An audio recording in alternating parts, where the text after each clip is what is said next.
So I bet you're thinking that's not the same painting that she's been working on every session. I know I'm still going to keep working on that one, but I needed to break out of that a little.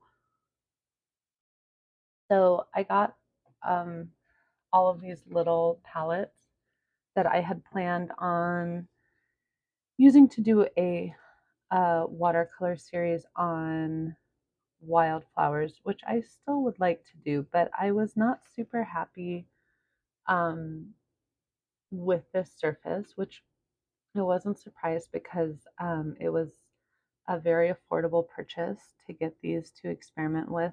So I had thought before I might need to get some gesso, and I did find some watercolor ground that is designed to have the texture and quality of cold pressed watercolor paper, which is what I usually work with.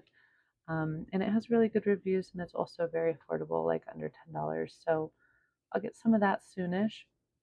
In the meantime, I have this really interesting, this is an artificial resin, Musou Black. It's a Japanese company. It has the name in Japanese. It's Musou Black in English, and it's, forgive me, I'm going to do my best here. Shin Kokushoku Musou.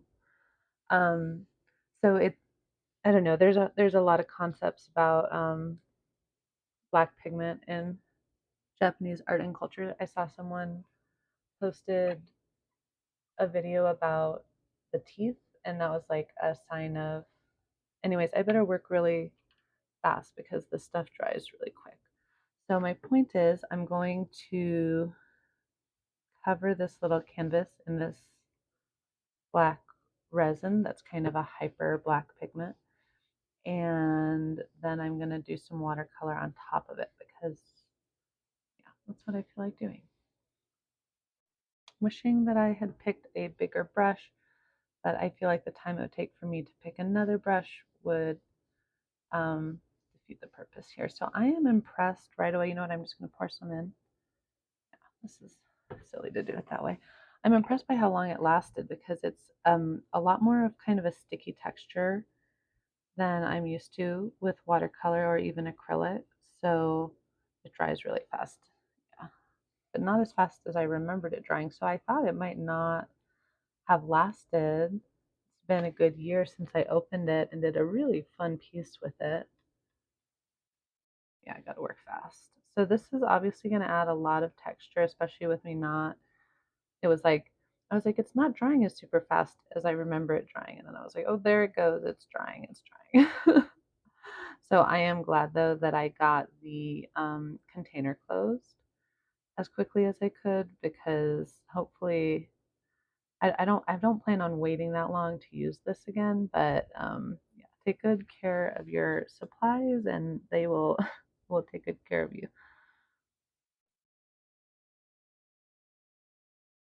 Beautiful. So I think that's really good. I don't want to overdo it, but I do want to make sure that the edges have enough pigment on them. And then this should be dry in just a minute, and then I can start adding some watercolor. And that'll be cool too because it's a water resistant surface, unlike watercolor paper. That's also a fun thing to do. Please check out my page. I'm planning on starting an email list in the next, well, starting in January to be my first one. And yeah, I'm trying to kick off a lot of new things in 2025, particularly around my art and my community here. So yeah, definitely check out and follow my page if you haven't already, and I'll keep you posted as I start building things up more. So I was planning on being messy with this. So I, put on this old folder here. Now I can still see some of the texture from the canvas board underneath coming through, which I think is totally fine because I like the texture. I just didn't like how it was holding the paint.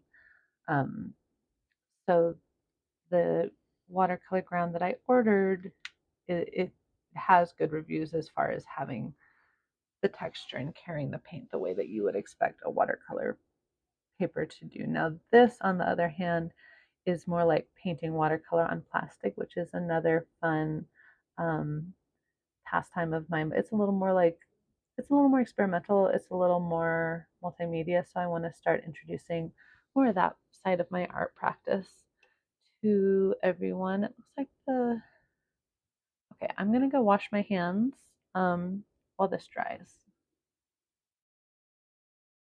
How's that looking for a fun surface to work on? Oh, thank you for the likes. I really appreciate it.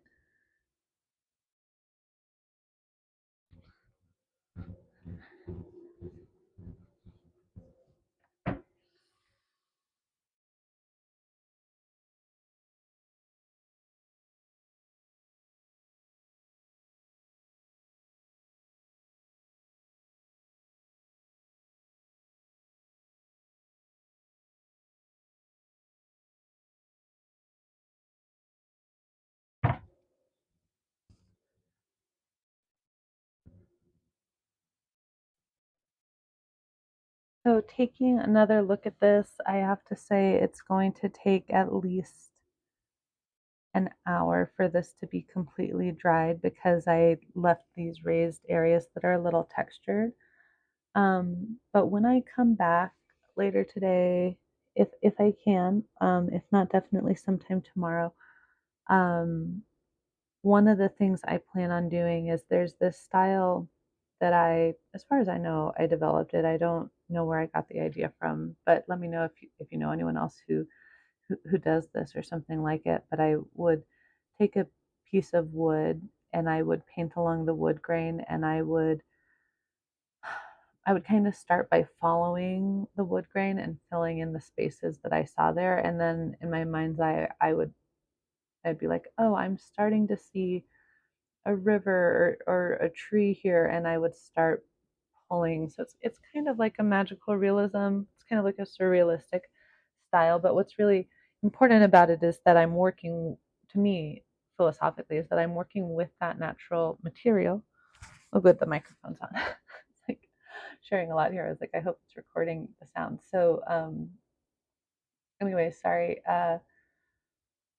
Yeah, you're following the natural pattern. And so it's kind of like a conversation between you and the wood grain, just like how with watercolor, I think it's like a conversation between you and the water. And that comes through, I think, with a lot of how I represent kind of abstract forms and and and also bring in kind of light theory from impressionism to try to give the idea of the thing that you're looking at, using a lot of fun techniques like that. And all that to say that this pattern that I've created here reminds me a little of wood grain, but it's a little different. It's a little more man-made. It almost looks like glass. I don't know. I think it's really fun. But the idea originally of this piece was that I wanted to make some texture with this really beautiful, it's called an ink, but it's actually an artificial um, resin. So it's really an interesting product. I couldn't find it on TikTok Shop, but I'll keep looking because I'm really glad. I'm really glad that I got it, and I'm going to use a similar approach that I would with the wood grain, but using the texture that I made with this synthetic resin instead.